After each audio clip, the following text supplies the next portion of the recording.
आगे जो दौड़ना चाहेंगे उनको कोई रोक नहीं सकता।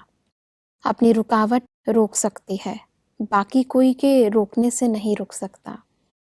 वैसे पांडवों को पीछे रहना ही आगे होना है।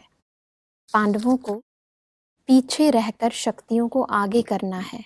गाइड नहीं बनना है, गार्ड बनना है। ऐसा इसमें जो पांडव हैं यानी भाइयों को कहा है कि को गार्ड बनना है, गाइड नहीं बनना है। इसको थोड़ा और स्पष्ट करें। जब भी ट्रेन में एक आगे का इंजन गाइड माना गया है और जी। पीछे जो डब्बा होता है उसमें गार्ड रहता है। जी। गार्ड को भी सारा ध्यान रहता है, कोई भी बात का आगे पीछे का ध्यान रखता है। हाँ जी। तो परमात्मा भी कहते हैं पुरुषार्थ के मार्ग में भी परमात्मा ने बहनों को आगे रखा है।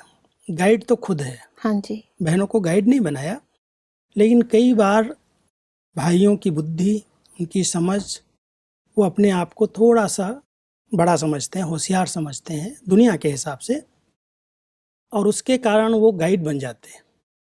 और गाइड बन जाते हैं तो नेचुरल है बहनों को पीछे कर देंगे, वो आगे चले जाएंगे। और जब आगे आते हैं तो ईश्वरीय विश्वविद्यालय में परमात्मा ने बहनों के ऊपर ज्ञान का कलश रखा और बहनों की विशेषता को देखते हुए, उनकी नम्रता की निर्माणता को देख करके उन्होंने सेवा की जवाबदारी उनके आगे दी। जी। परमात्मा हम सबको कहते हैं जिसमें आप बच्चों की सेफ्टी है, आप गार्ड बन करके पीछे से इनकी रखवाली जरूर करो, इनकी संभाल करो। कुछ भी नीचे ऊपर होता है तो उनको बताओ जी। लेकिन आगे आकर के गाइड नहीं बनना, गाइड परमात्मा ही है। तो कार्य सफल होंगे जी। आपको कभी भी कोई रुकावट नहीं आएगी। जहां पर भी भाइयों ने अपने हाथ में लिया, बहनों को पीछे कर दिया, वहां पर कुछ न कुछ रोज विघ्न आते हैं। परमात्मा ने जो विधि बनाई है इस ईश्वरीय विश्वविद्यालय की, वंदे मातरम, कन्याओं माताओं के ऊपर ज्ञान का कलश रखा, उन्होंने ईश्वरीय सेवाओं के विस्तार की जवाबदारी सौंपी, भाइयों का उनका सहयोगी बनाया।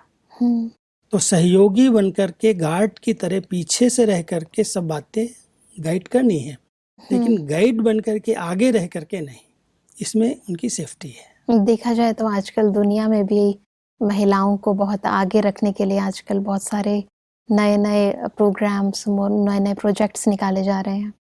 और वैसे भी हम दुनिया में भी देखते हैं कि जब हम परमात्मा को याद करते हैं, देवी देवताओं को याद करते हैं, तो पहले हम बहनों का नाम लेते हैं, यानी पहले लक्ष्मी का नाम लेते हैं, फिर नारायण का लेते हैं। शुरू की पद्धति में भी यही रहा है। जी, जी, देवी जी। देवताओं में हर एक में श्री राधे, श्री कृष्ण, श्री सीता, श्री राम, श्री लक्ष्मी, श्री नारायण, तो देवियों को, बहनों को हमेशा आगे रखा गया। लेकिन जब ये कलयुग आया तो कलयुग में श्रीमान पहले हो गए, श्रीमती पीछे हो गए, मिस्टर एंड मिसेज हो गए। हाँ, मिस्टर एंड मिसेज हो गए। लेकिन पहले जो हमारे देवी देवता है, हमारे पूर्वज हुए हैं, उनके अंदर भी यही एक भावना रही, नारी शक्ति है, उनको आगे रखना है।